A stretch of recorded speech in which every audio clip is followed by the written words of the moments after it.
how to claim unclaimed balance in Sweat Wallet. Hey guys, in this video, I'm going to show you how you can claim unclaimed balance in Sweat Wallet. So make sure to watch this video till the end and let's get started. So the first thing that you want to do is open up the Sweat app on your mobile and make sure it is updated to the latest version available. After that, sign into your account and you will be redirected to this page. Now, there are various ways that you can use to claim Sweat coin in the Sweat wallet. So, the first way to claim a Sweat coin is that you have to tap on this option.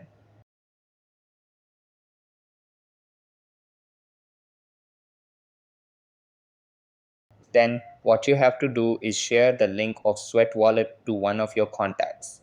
When they accept your invitation, you will be able to claim a Sweat coin.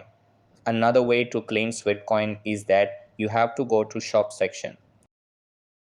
Then tap on extra earnings. Then just complete these tasks and you will be able to claim Sweat coin. And what else you can do is that you can tap on this get button, then just buy there any of the subscriptions and you will be able to claim many Sweat coins. So that's how you can claim unclaimed balance in Sweat wallet. That's all for this video.